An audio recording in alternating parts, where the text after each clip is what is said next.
Quite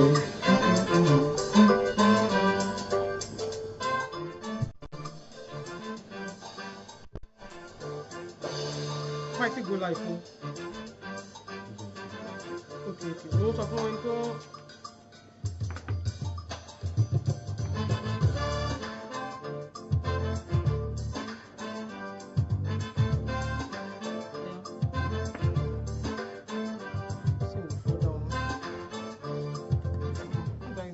A very beautiful Thursday morning from the city of Emure Kingdom. Good morning and welcome to another edition of In the Papers, the newspaper review program on iPower 102.7 FM at Emure, Ondo State. This is a program where we preview, review, and read various making news stories from Nigeria and beyond. I am Abdurasaq Alawai. Our me is Florence Abdurasaq. On today's edition, we'll be taking you stories from the different newspapers in Nigeria. For today, we have the Hope newspaper, the Daily Post newspaper, and the Punch newspaper. While my colleague will take us two stories from. We have stories from the Hope newspaper, we have stories from the Punch newspaper, we have stories from the Nations, we have stories from the Tribune, and we have stories from the Guardian newspaper. Before moving into today's story, let's go on a short break. When we come back, we'll give you details of the headlines and further stories to come on the other side.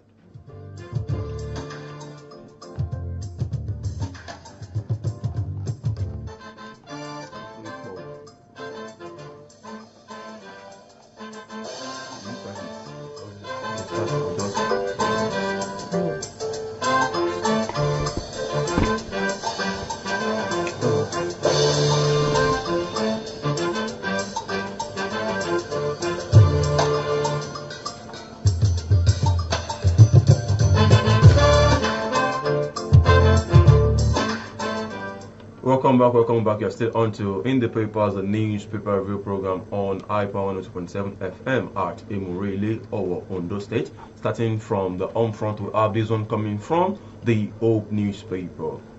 We have a thank you to Ayedatiwa in Ose, Owo, assures of border safety.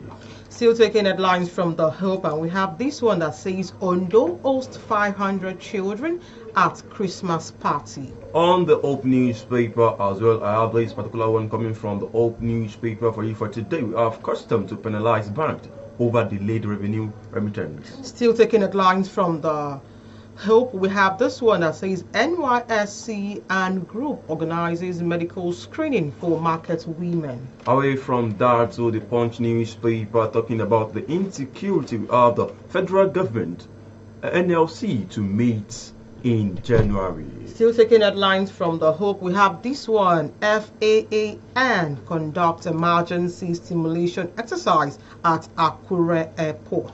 And I'm still sailing through the pond of the Punch newspaper where I have this particular story coming through your air from iPower 102.7 FM. We have fresh storm breeze over new tax law.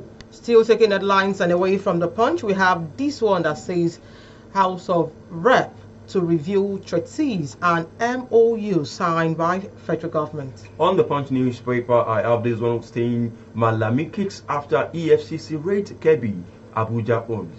We have this one from the Punch. It says lyric by emotion disagrees over classic movie remark. And this one coming through your air from iPower 2.7 FM for today. We have this one from the Punch newspaper as well, talking about foundation to distribute cash food to 50,000 to 5,000 elderly persons. Still taking headlines and away from the Punch, we have this one from the Nations. It says police detains Pella over attempted suicide. And this one coming through here, we have NLC protesters seek urgent action against insecurity. Away from that and straight to the Nations, where we have ONSA debunks claim of arming groups to fight banditry. On the Guardian newspaper, tax reform pushback, revenue prices threaten 2026 fiscal plan.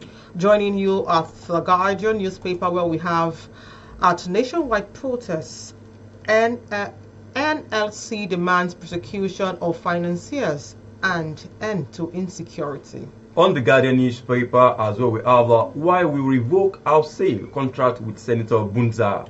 And lastly, from Daily Post, where we have Burkina Faso releases detained Nigerian Armed Forces aircraft and 11 personnel. And with that, we'll go on a short break. When we come back, we'll give you details of these stories to come on the other side.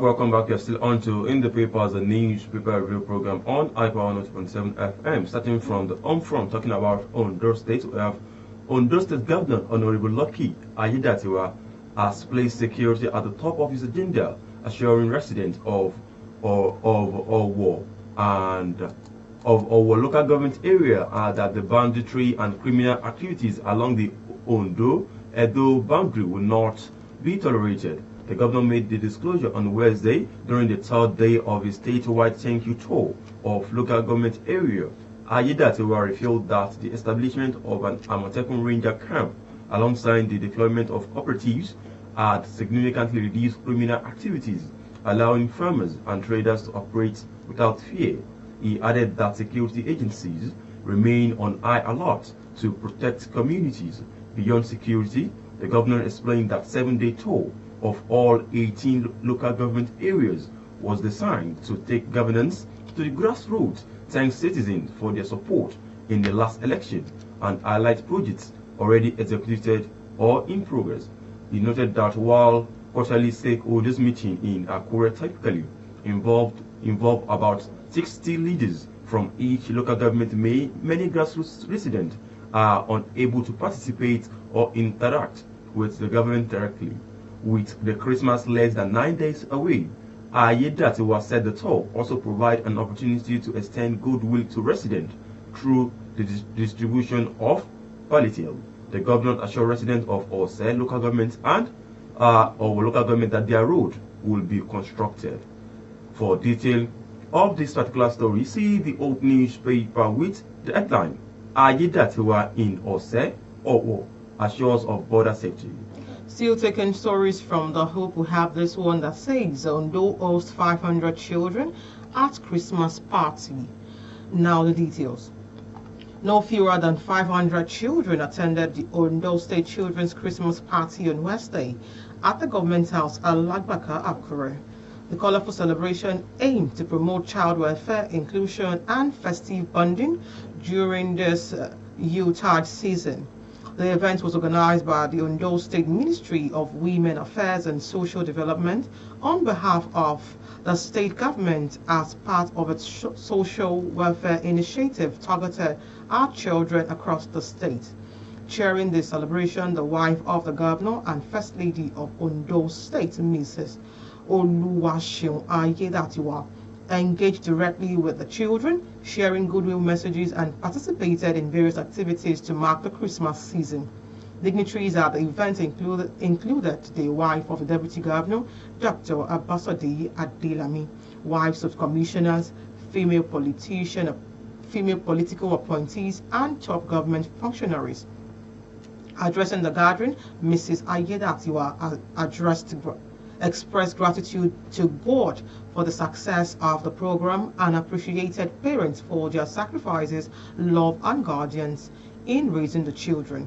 She described the children as wonderfully made, loved, and important, urging parents and guardians to prioritize their care and well-being beyond mere rhetoric.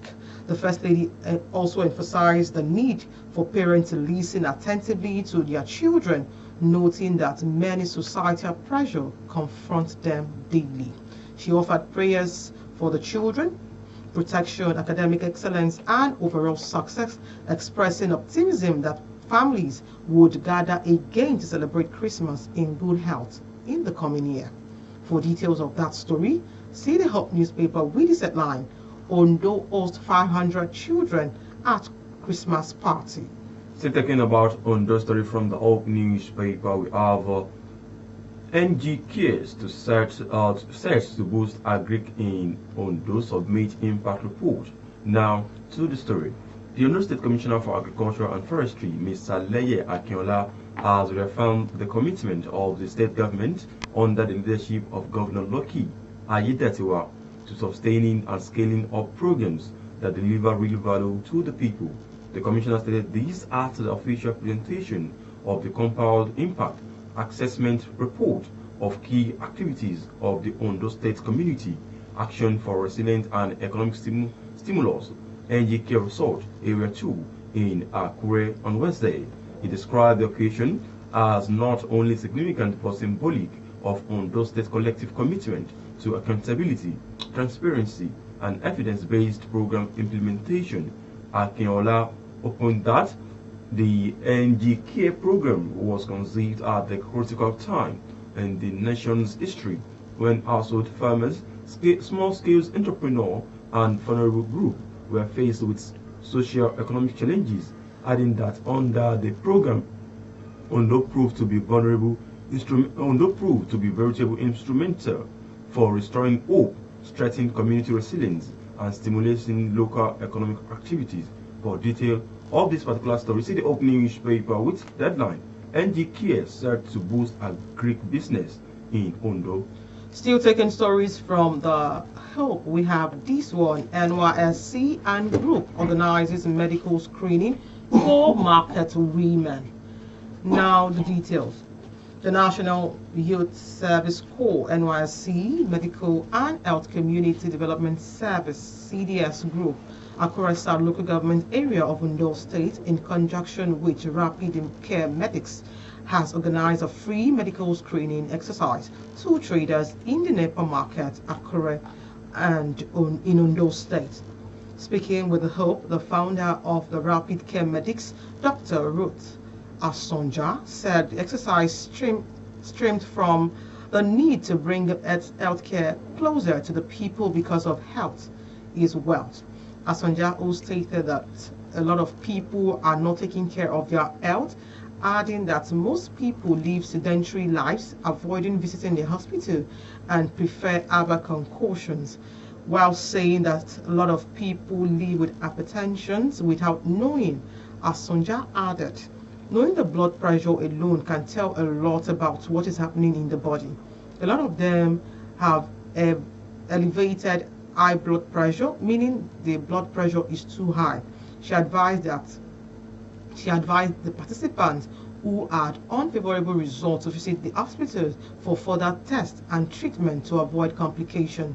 The Iyaloja of the neighborhood market in Akure, Chief Mrs. Beatrice Adebi, lauded the core members for organizing the medical screening for the market women, saying that they counseled the participants on good diet, exercise, and drinking plenty water.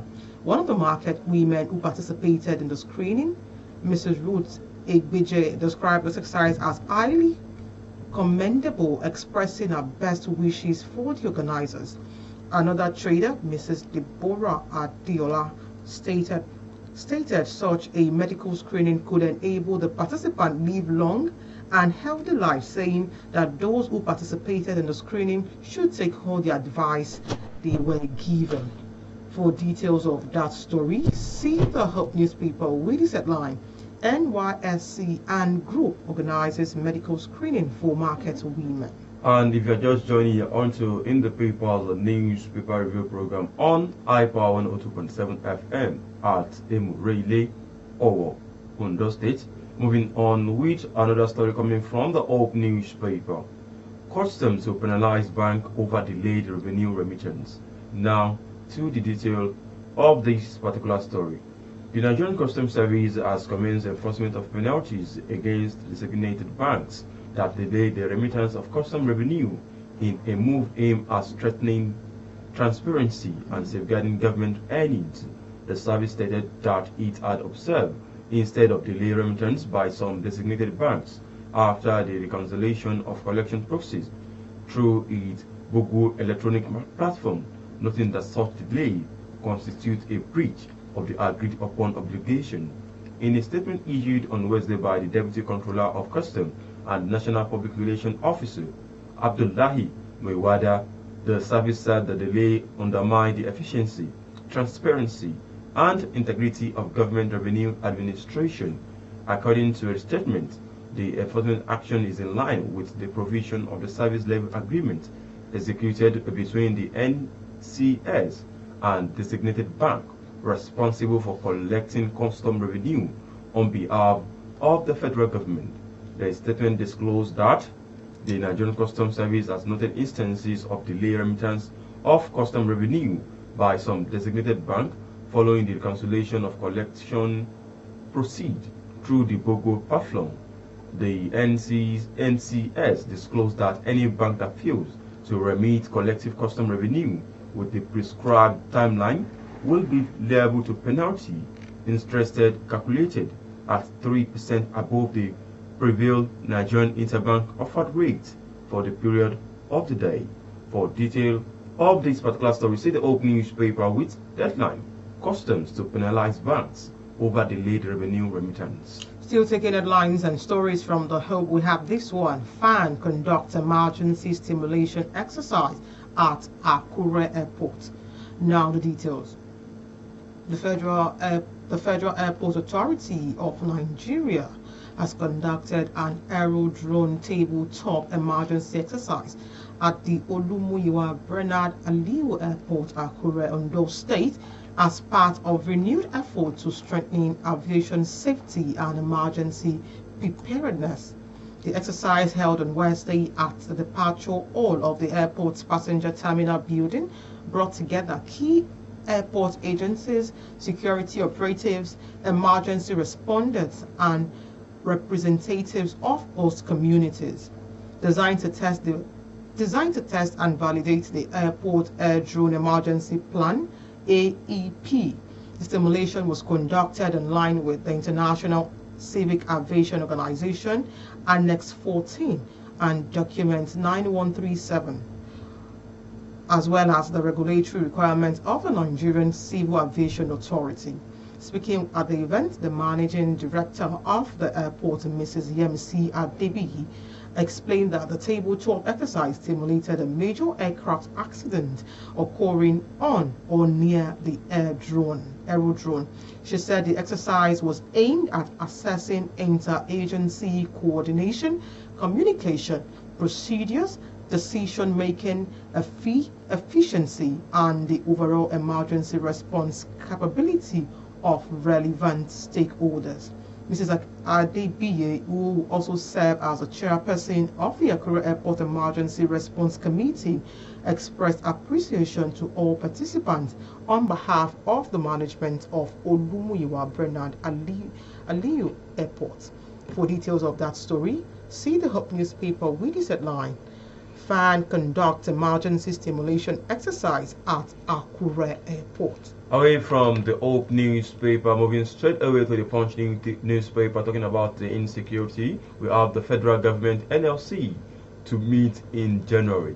Now to the story. The Nigerian Labour Congress and its affiliates on Wednesday protested nationwide against the rising insecurity in the country. The union had declared a nationwide protest for December 17, citing what it described as the country's degenerating security situation in a notice issued to all state councils on December 10 after its National Executive Committee in session meeting on December 4. The union condemned the rampant activities of bandits and kidnappers across the country. It singled out the November 17 abduction of female students from a boarding school in Kebbi State and expressed outrage over the withdrawal of security personnel from the school shortly before the incident. The union directed all its affiliate states council to fully mobilize workers and civil society for the protest. In the last-minute effort to halt the protest, President Bola Ahmed Tinubu on Tuesday night met with the NLC leadership and some state governors led by Imo State Governor Hope Uzodinma. The president of NLC, Joe Ajero, told journalists on Wednesday that the leadership of the Congress would meet with the president again by January to address the issue of financial insecurity of Nigerian workers. Ajero said the engagement and the labor had with the federal government was aimed at cancelling the planned protest, adding that the workers who were poorly paid inadequately felt were more likely to face deeper challenges. Uzedinma, who is the chairman of the Progress Governors Forum, said the president's intervention played a key role in resolving the matter, adding that a channel had been opened for increased communication with the labor. For detail of this particular story, see the Punch newspaper with deadline: Federal Government Labour Congress to meet in January. Taking a flight to join you on the Punch, where we have Tinubu hosts Niger Delta leaders and vows to defeat terrorism and banditry. Now the details. President Bola Tinubu has vowed that his administration will defeat banditry and terrorism, assuring all that security forces are fighting very hard to restore peace and stability across the country. Tinubu spoke on Wednesday night at the Presidential Villa, Abuja, when he received the leader of the Obia community of Bayelsa State, pledging that his government would sustain the push against violence group while also expanding development interventions in Niger Delta. The president The president's latest pledge came as communities in part of the northwest, northeast, and north central continue to battle insurgencies, banditry, kidnapping, and attacks on rural settlements, with the federal government repeatedly insisting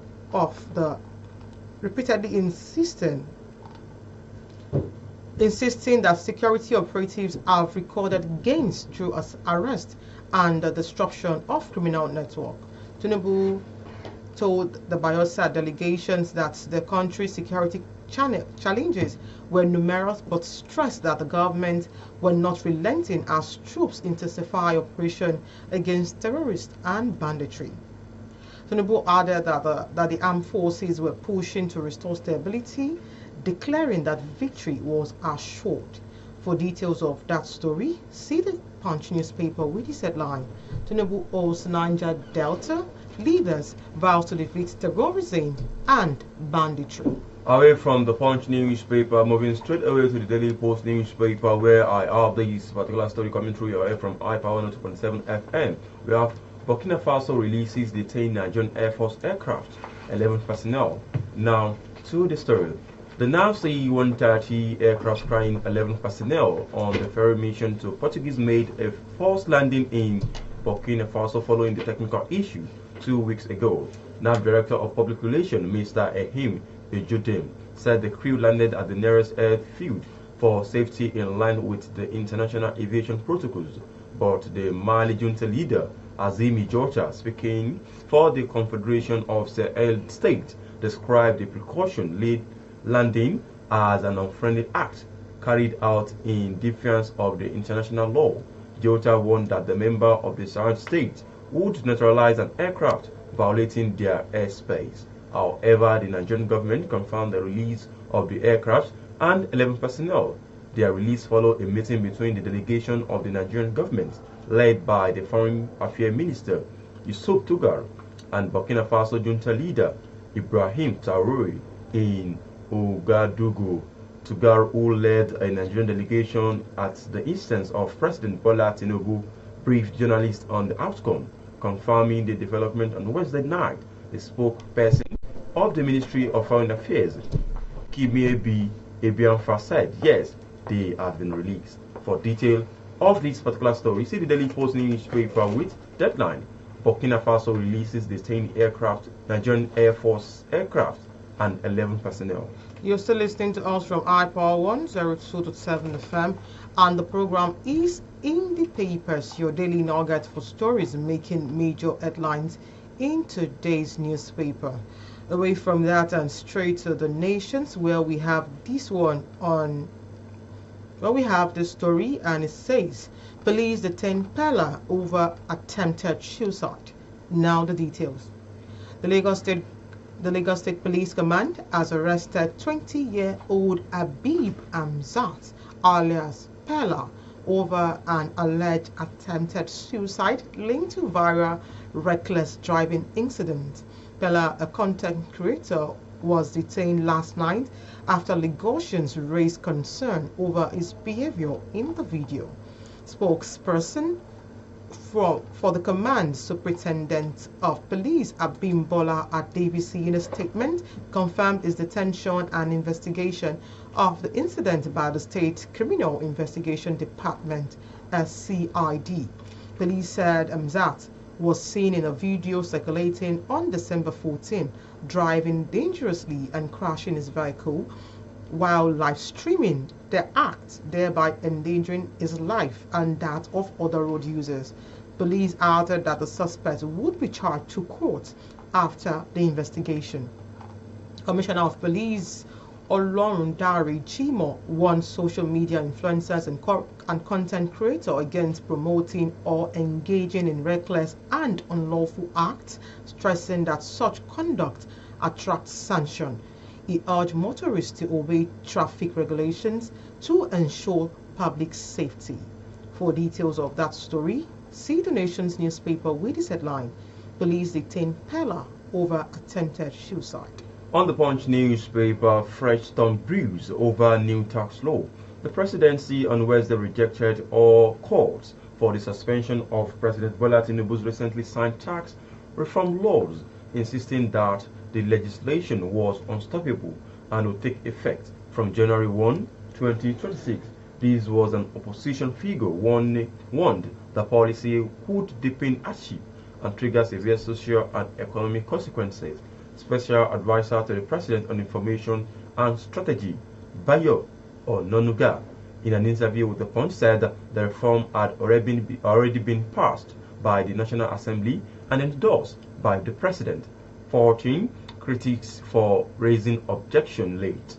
They said, and I quote, "The law has been passed by the National Assembly, it has been endorsed by the President, and some people are just waking up when they should have known their objections long ago."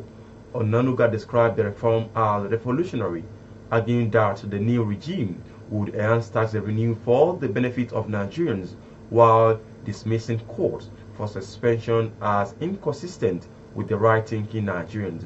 But it is a revolutionary law that will enhance our tax revenue with the benefits of all Nigerians. For them to say we should not implement, it is too late to raise objection. The law as it stands today is unstoppable. His response came as the national opposition movement demanded the immediate suspension of the tax plans implementation, warning that forcing it through would worsen the living condition of Nigeria. For detail of the story, say The Punch newspaper with deadline: fresh storm breeze over new tax law. Still taking stories, I have this one from Daily Post, and it says Lagos High Court announces 2025 Christmas vacation. Now the details. The High Court of Lagos State has officially declared a 2025 Christmas vacation with regular court sessions suspended from Wednesday, December 24, 2025 through Friday, January 2, 2026. Court proceedings are scheduled to return on Monday, January 5, 2026.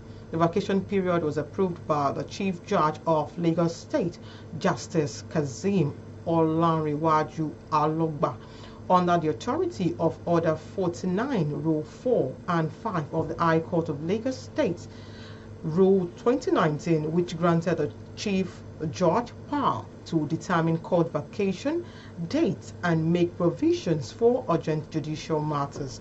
This was communicated in a public notice issued by the Chief Registrar of the High Court, Mr. T.A.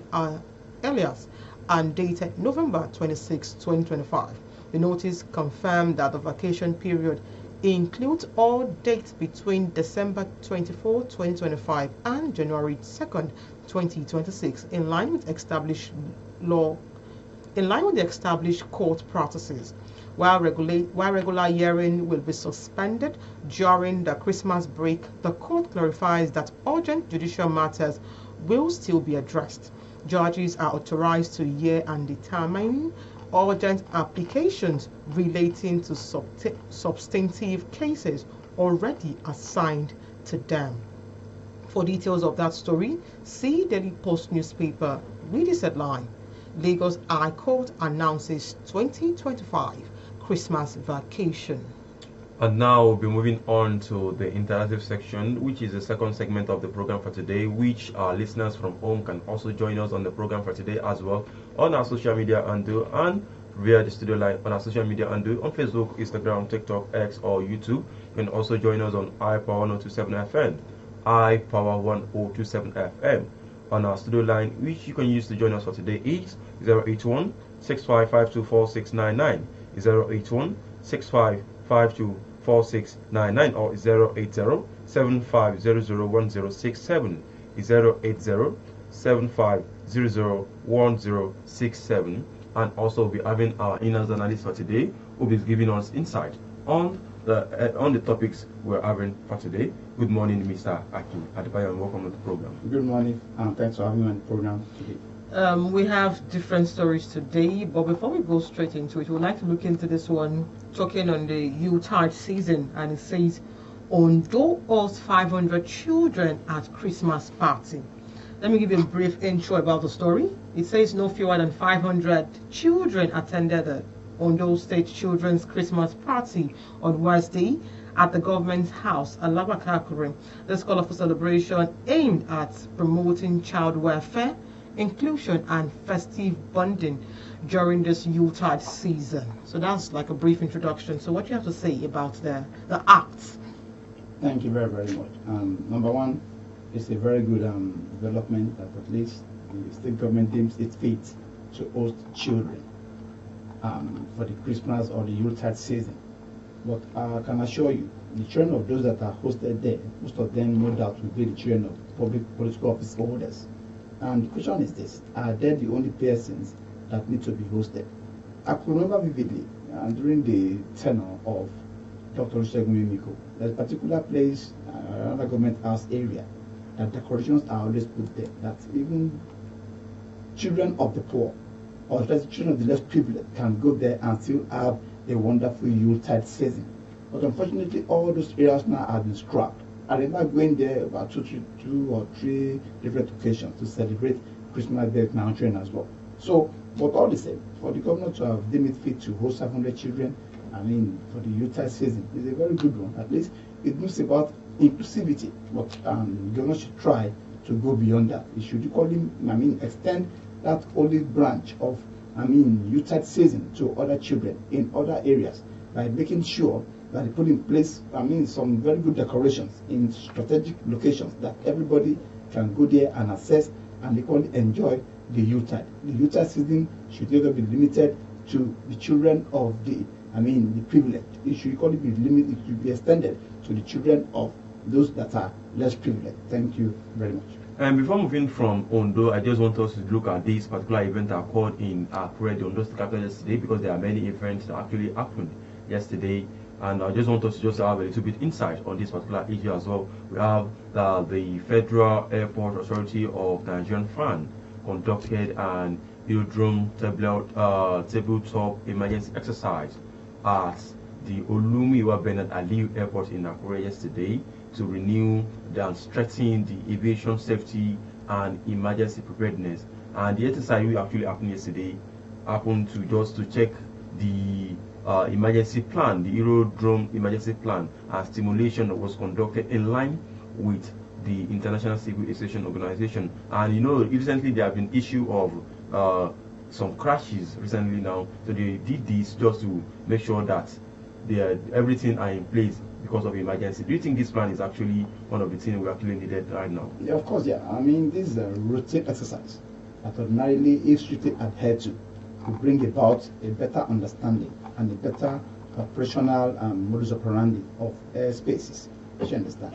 Now, like Avela said, it should be a routine exercise. Is you go beyond maybe just align the airstrip, plane to just land there at will. No, it goes beyond that. There should always be routine exercise whereby both operators of airlines, both pilots and other air crew members should be enlightened on how to manage and make use of or make judicious use of maybe air facilities. You understand? So it should be a routine exercise, and that as it may.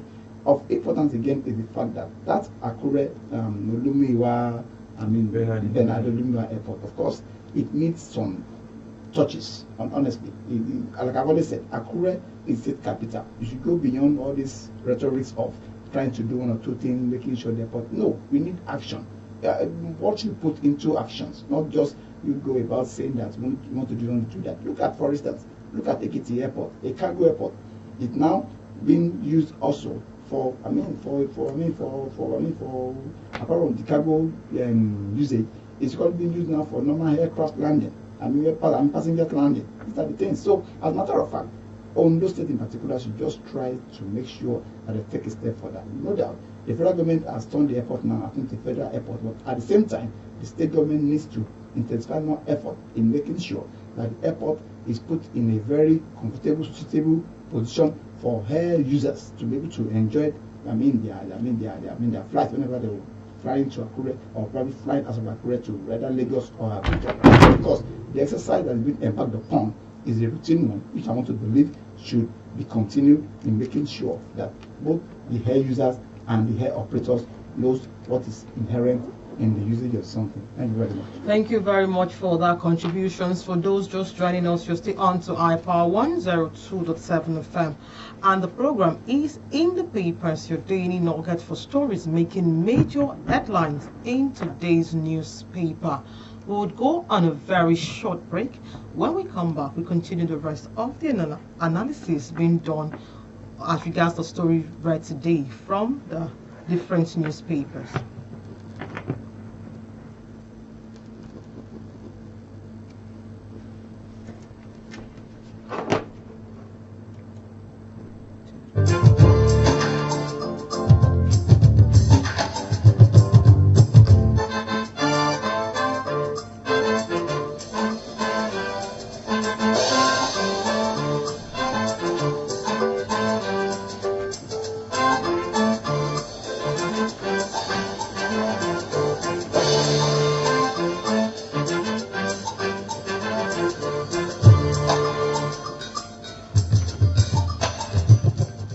Glad to have you join us. You're still on to iPower 102.7 FM, and of course we have our in-house analyst on the program to give us some analysis on the major stories for today. We have this one from Daily Post talking about the Burkina Faso releases detained Nigerian Armed Forces aircraft and 11 personnel. I think we actually read the stories yesterday and 2 days ago, right? And of course we've been talking on it, and now the personnel have been released. What do you have to say about it, Akin Adebayo? Thank you very much. To start with, the fact that the plane and the Nigerian crew on board were arrested to a large extent is a justified one, and for security reasons. Because any plane that is not on the radar of any country, like I've always said, everything has its own boundaries. Both in the air, on land, and in the sea. Very minute you are approaching a particular country, you are trying to and the very minute whether your submarine or your ship or maybe your human movement or maybe your plane or aircraft is approaching a particular country and is not on the radar of that country, it is presumed to be a threat to the integrity of such nation. So for the Burkina Faso government to have arrested the crew, the plane that landed alongside the crew, is a very good one. And be that as it may, of course, whenever there is an issue with any aircraft, as a matter of fact, you have to assess the nearest airstrip. You make it landing there. It was an emergency one. It is allowed. That is the normal international standard. But even at that, you still need to contact the air management authority in making sure that they should be aware that you want to have an emergency landing. I think if the Nigerian government, even if the Nigerian plane boarding the Nigerian crew had done that, I think they would have probably directed them to a better and safer place, or they would have been more aware that they want to land there. But be that as it may, Burkina Faso is a peculiar region, it is a peculiar country. I'm talking about the country that has just been taken over by the military. We're talking about Nigeria as well, that has just gone to counter a coup in the Republic. So for the Burkina Faso government to have sent that, or to have feel threatened, to have feel insecure by virtue of those army plane landed in their country, is a justified one. But thank God, that at least the government have intervened and they've discussed, and the both both the air, the plane and its crews have been released. But like I said, it is justifiable for at least for an arrest to be made after a proper investigation, after due diligence. Now that probably is there not a threat, they have not come to threaten your integrity, to threaten your sovereignty, then such plane should be let to go. And I think that is what the Burkina Faso government has just done. So to me, it's a welcome development, it's a good human relation, and I think the Burkina Faso now should be at peace with themselves that okay, Nigeria has not come to threaten the present government. It's just a matter of emergency landing that the crew had no choice than to land at that point in time on the Burkina Faso airstrip. Thank you very much.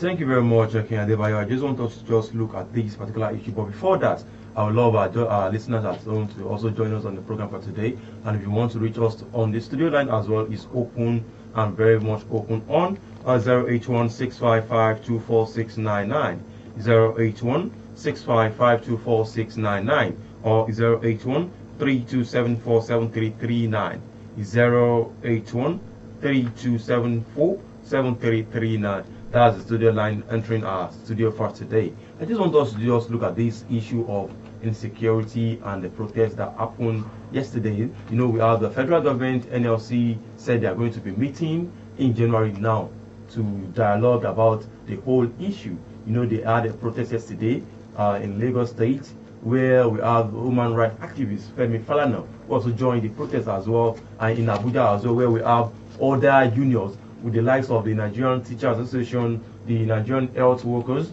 the Nigerian energy workers as well, and electricity workers as well. More people joined together as well just to protest, to show their own insight about what is happening, to give their own peculiar about what is happening in Nigeria in general, most especially about the issue of insecurity. Is this what we need right now, or is this been longing standing without anybody talking about this? Thank you very much. It's just unfortunate that the Nigerian Labour Congress are just waking up to their responsibility. You see, it's just unfortunate, like I said. It's like they are more particular about anything that borders down on maybe their welfare, salary package, leave bonus and stuff like that. But they've forgotten so soon that without security, you cannot even enjoy your so-called salary package. Now, apart of this issue they raised there is that the insecurity has affected them financially, has affected them socially. Financially, in the area of the input coming from farms now is now very expensive due to insecurity. Now they can no longer travel online. Now somebody has to travel now through the air, and you can know, you know the amount that you spend now for you to book a ticket from Lagos to Abuja. It's running to thousands of naira, or they can no longer afford it. So I think they are just coming out now because they are not being affected. Nigeria is such a pathetic country that the very minute something is affecting you negatively, you just fold your hands and allow your neighbor to die. We shouldn't be. But all the same, it's good they're coming out now. It's never too late, but unfortunately they should have done it before now. If the labor union has been clamoring, raising issues on this insecurity for long, I can assure you this issue would have been reasonably resolved. But they've kept too silent about this matter. I expected this protest to have come up long before now. I'm talking about security here. Security is the duty of every person. It should not be limited just to probably the state actors alone. Even we that are not civil servants, neither are we in the military, it builds on us as well to join in this protest because everybody needs security. But I think the intervention of Donald Trump is beginning to yield fruit, positive fruit, I must confess. I think it has brought about the change in the Ministry of Defense, that brought about protests again from the Nigerian Labour Congress. So I think people are beginning to just act impulsively. But all the same, it's a very good one that at least they are protesting now for the situation of insecurity. And I think the very minute everybody is secured, I can assure you, it's going to be a certain relief economically. It's going to be a certain relief socially. It's going to be a certain relief even religiously. Because the issue of insecurity in Nigeria is a kind of cobweb. There are so many things entangled to it. So for the NLC to have embarked on a protest now, to me, is a welcome development, and I really appreciate them for making it a peaceful one. making their grievances known. I think in Lagos, the protesters in Lagos went to the Lagos State Assembly to register their displeasure about insecurity. And those in Abuja, like you rightly said the other time, equally marched to the secretariat, making the government to know that displeasure about the state of insecurity. So it's a very good one, and I think all Nigerians should equally join them, either through your social media handles, either through another platform that you can equally hear your voice on the insecurity state of Nigeria, because everybody in this country needs security. With security, everything will be in good order. Thank you very much. Thank you very much for that contribution. Also, we have this one from The Punch. It says, fresh storm brews over new tax law. The details actually started with the presidency on Wednesday rejecting calls from the suspension of President Bola Tinubu's recently signed tax reform law, insisting that legislation was unstoppable and would take effect from January 1, 2026.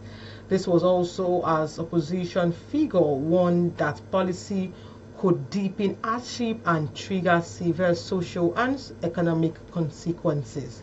So what do you have to say about the new tax law? Thank you very much. I would not want to bother ourselves with the details of the new tax law, but I would like to address the semantics and the optics that are actually involved in the new tax law. Number one, the idea of Anoniga saying that it had been passed that they should have raised these issues before it was passed is the highest level of not being sensitive. It's the high level of insensitivity. There are some words that when you say it, it appears as if maybe you have an ulterior motive. How could they say that they should have raised these issues before it was passed into the tax to come in law? No. Bayo Onanuga should be more sensitive in whatever he says. He's the spokesman of the president. Anything he says, it will vibrate back to the president. That is one. Secondly, concerning the issue of tax. Number one, we Nigerians, I can tell you for free, particularly in northern Nigeria, they don't really pay tax over there. If you go to the Bureau of Statistics, you will discover that bulk of the tax come from southern Nigeria, and if I'm not mistaken, from the southwestern Nigeria. This is where most of the government policies actually is more enshrined. I begin to ask myself at times that what is really going on? Is it the same Nigeria that we have in south? Is it the same Nigeria we have in the north? During the previous administration, so many tax waivers on relevant things. In fact, let me even tell you this. Most of these our so-called millionaires, billionaires, they don't pay tax. It is we at the lower cadre that pay most of this tax. So with these new tax reforms, according to what is enshrined or embedded in that new tax reform, it only makes you to understand that if it is implemented, no doubt, these millionaires will pay more. Because the more you earn, the more you pay. And that is how it should be. Let us ask this question. In American, European countries, are they not paying tax there? Of course, we pay tax there. But the difference there is just that we here in Nigeria, you see, people will be more willing to pay tax by the time they see what the money derived from the tax is being used for, in terms of infrastructure, in terms of social development, in terms of putting in place things that will make life more affordable, more convenient for people. But the very minute you are paying for something and you are not seeing the result of what you are paying, it's like you pay for a service, and the service you are expecting is not coming as expected. What will you say? It's just like most of these our network handles around. Why are people switching from one network service to the other? It's because they're not enjoying the services expected from a particular network handle. That's why they don't jump to another network. So people paying tax, it shouldn't be a big deal. But everybody wants to know the effect of this tax on our various lives, infrastructure-wise, economical-wise, and even security-wise. So tax payment is not something that we should be bothered about. But to a large extent, I want to believe that it's a right move in the right direction. Or take for instance, when you look at the issue of the oil subsidy that was removed, look at the issue of the forex exchange rate. At least things are beginning to fall in place now. So I want to believe that the way things begin to fall in place in the issue of the petroleum subsidy that was removed and the forex exchange rate, I want to believe that by the time you start paying the tax, as enumerated by I've forgotten his name, no doubt, as time goes on, by the time you are accustomed to it, you will begin to see. In fact, by the time you start paying this tax, I can assure you that is where you can even push more. That's where you can advocate and ask questions on what the tax we are paying for. What is it being used for? We want to see it in the physical, we want to see it in infrastructure, security, economic wise. So, like I said, I don't want to bother the bad details of what is enshrined in the tax reform. But one thing I know for sure is, by the time you start paying this tax, no doubt, let you be thinking of seeing a positive effect on it. And the government on their own part should equally know that the singular reason why people are so skeptical about the tax payment is because, one, they are scared if this will not improve us the more. And secondly, what will be, can we see the benefit in fiscal amount of this tax that is being paid? So the government should, on their own part, deem it fit, wake up to their responsibility in making sure that the tax we are paying is being utilized to its latest. Thank you very much. Thank you very much. And with that, we come to the end of the second segment of the program. We'll go on a short break. When we come back, we'll give you a recap of the major stories and headlines from today's stories.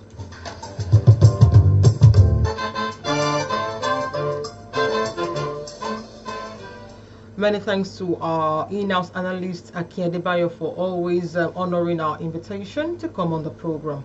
Also, we told you in the course of today's story that thank you Tor you are in Ose or assures of border study. On the opening newspaper, we brought to you that Nigerian care sets to boost agri in Ondo submit impact report.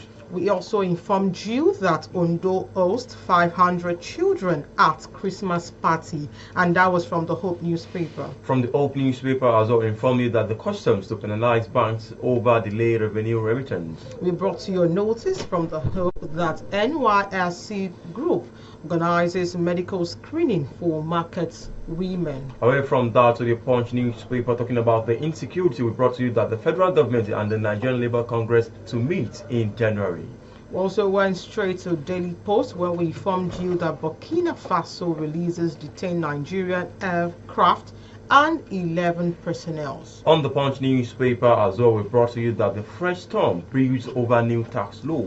Talking LC, we informed you from the Guardian that at nationwide protest, NLC demands prosecution of financiers and end to insecurity. On the Nation newspaper, we brought to you that the police detained Pella over attempted suicide. We also informed you from the Punch that Malami kicks after EFCC raids KB and Abuja home. And from the Guardian newspaper, we informed you that why we revoked our sale contract with Senator Bunza. And lastly, we informed you from the Punch that fresh storm blew over new tax law.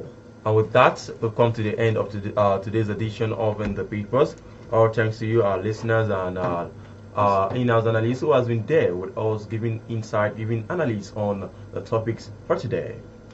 Until we come your way again tomorrow, same time, we implore you to please stay tuned to iPower 102.7 FM as we have a list of endless amazing programs for your listening pleasure.